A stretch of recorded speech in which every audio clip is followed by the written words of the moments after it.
Brian, it's all over Twitter, all over the news, all over everything.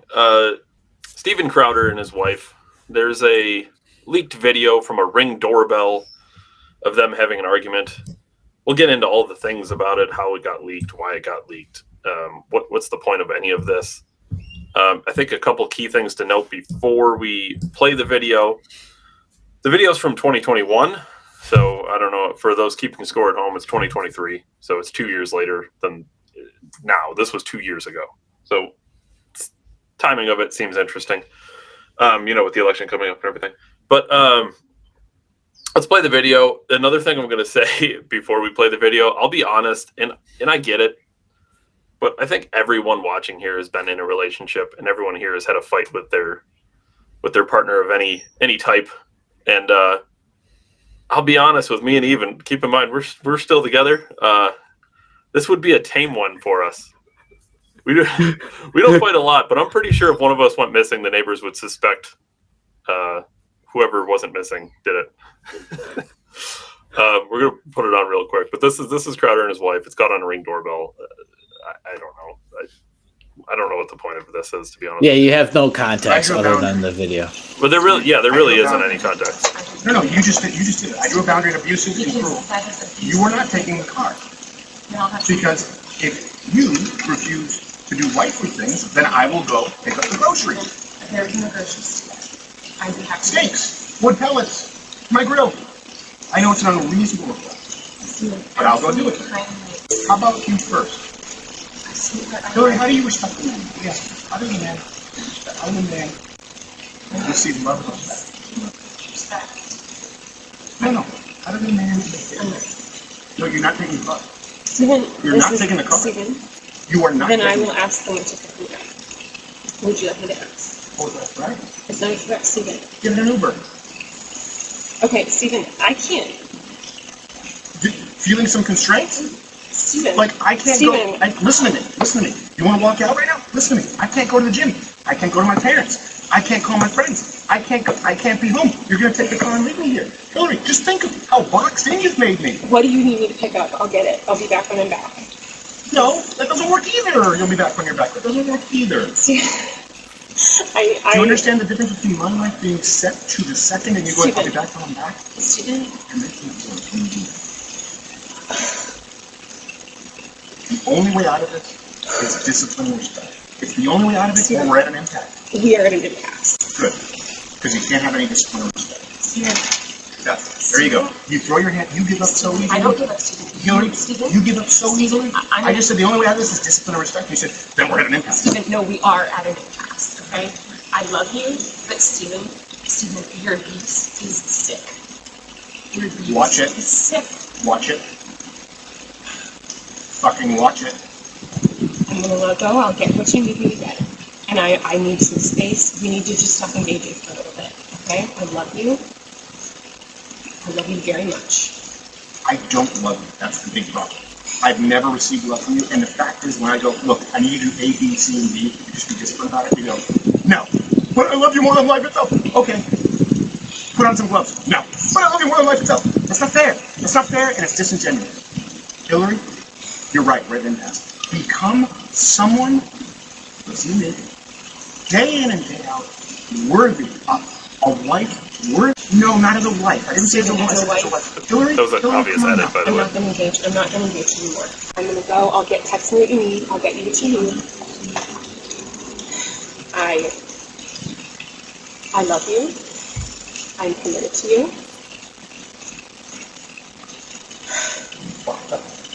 Put on some gloves. Are you committed enough to do those things?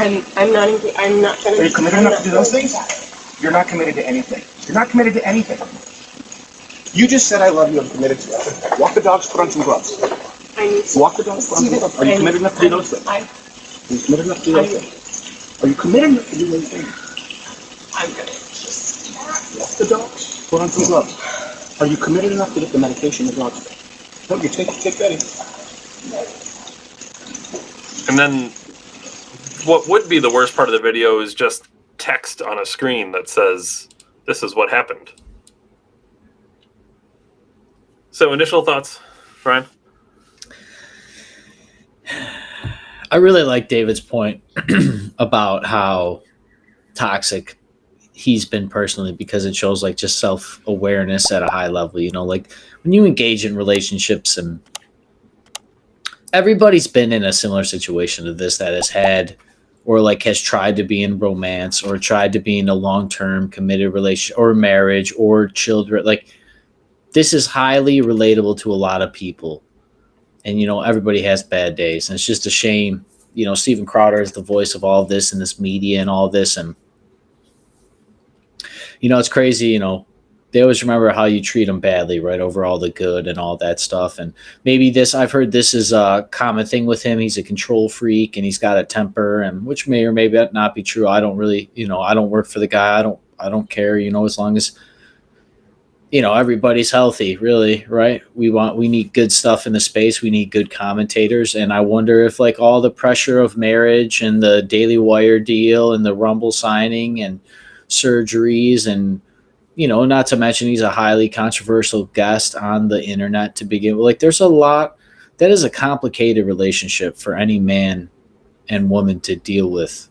It's very unique. YouTube's never been around, right? Like, now, yeah, granted, it's just like news media personality, but I mean, we're talking a different kind of outlet and a different art form in general. And especially the way, once again, he expresses himself, some of the heavy controversial things he's done over the years for a very long period of time, his style of comedy, whatever you want to say. And then, this is not a cherry picked video, but I'm sure there's thousands of Ring videos that could portray him in another light and another light and a different light. Well, that was a point I was going to make is, presumably, right, if they're trying to smear him and make him look bad, and by they I mean his wife, because that's my guess. I mean, I don't. Where else would the Ring doorbell footage come from? Crowder's not going to leak it to the guy, right? So it came from the wife. I mean, that's the obvious.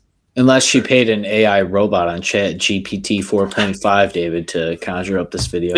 It's one of two things. The wife gave it to Yashir Ali or whatever the fuck's name. The wife gave it to him, or it was a hacked video from Ring doorbell. One of the two has Amazon owns Ring. One of the two has to be true. So my guess, not that you couldn't hack a Ring doorbell, I'm sure it's very doable, but my guess is the wife leaked it because they're having some troubles. And that leads to the point of, presumably she's trying to make him look bad, and if you're trying to make him look bad, you would pick the worst thing you have, right? So is that the worst? Like, right? Like, you see what I'm saying? Like, is that going to be the worst thing that comes out of this? And if that's the case, just imagine your worst moment with whatever relationship you've been in. Just imagine your worst moment being on the internet, and how would it make you look without context, or even with context in some cases. I would reference the Johnny Depp trial, David. Yeah. Like it's a prime example of it as well. Context or not. I mean, defamation, who knows? Maybe Crowder will counter. So I've seen a thing that's going to be a $20 million divorce. I've also seen people with the joke that it's like, why does he have one car? He's rich. Yeah, a lot of people are talking about that, but it's a weird thing to get hung up on. It's a really weird thing to get hung up on, and I think to the point of why does he have one car if it must be addressed. My guess is he's not a car guy. So even if he has enough money to have 5-10 cars, he doesn't care enough about cars to have multiple cars. Like if I was, say, even worth $5 million, I'd probably have a handful of cars just because I'm a car dude. I love cars. I'd have a couple cool things floating around. I'd have like several cars. I have 3 now, and I'm, you know what I mean? Like whatever. But I have 3 cars. I'm an average guy. But there's a reason I have 3 cars. I'm not going to go into it, but I have 3 cars for a reason. But if his life doesn't necessitate 2 cars in most cases, is it worth him buying a second car? If he's not if he uses cars as tools and not because he likes them and thinks they're cool, then he would have 1 car because he only needs 1 car because his wife does whatever and he works at the studio or whatever, and he's probably there 12, 15-hour days. So like, who needs the 2 cars, right? And the wife could pick him up and drop him off at the studio for all I know. I don't know the guy's life, which is the point. Nobody knows his life. Nobody knows the context of why they have 1 car. People are saying it's because he's controlling. Maybe. I don't know. I don't know him. But my guess would be they don't have two cars because they don't need two cars, and neither of them like cars. That's a weird thing for some people. Like for me personally. Serious question though. If the divorce is $20 million, do you think that woman works like a regular job? I don't know if she works a regular job now. I don't think she does anything.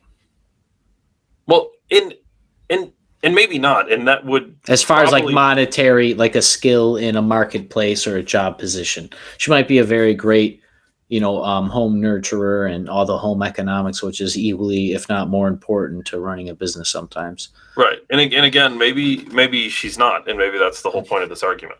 Maybe she doesn't have a job. She's at home all day. And what is she doing? And he gets home after 15 hours at the studio because making millions of dollars a year, David. Providing. I gotta ask for you to walk the dogs. Well, put on gloves, and I just made $10 billion. Right, and that to me is the most likely context of the scenario. He just gets back. He's at the studio first thing in the morning. They film at 10, which means they don't show up at 9:30. Which we'll talk about the Landau thing. Which means they don't show up at 9:30 to film at 10. I guarantee they're there at 4 or 5 a.m. They're writing skits. They're practicing. They do a run through of the show, which means they film the show before they do the show live. After the show, I'm sure they're doing skits, they're doing sketches, they're doing all types of stuff. The promotions, everything, working on the next show prep, doing research. There's so much current news because everything changes in politics every day. There's so much that goes into doing a show at that high of a level. I mean, even this show here, we don't just come on, like there's some things that go into it beforehand. So to do it at that high of a level, there's a reason he has 15, 20 employees, whatever it is. It takes a lot. It's not easy to do. And then you have to oversee everything, oversee the business. Part of, I'm guessing, why he promoted Gerald to CEO, so he could hand some of this responsibility off, because I don't think he wants to do any of that. I think he wants to be the guy on camera who's making people smile and delivering information and whatever. And he wants to be the face. The act. He wants to be the act, and he wants somebody to run him. So yeah, when you're at work for all day long, say from 5 a.m. to 7 p.m., who knows what it is? I don't know. Again, I don't know his schedule.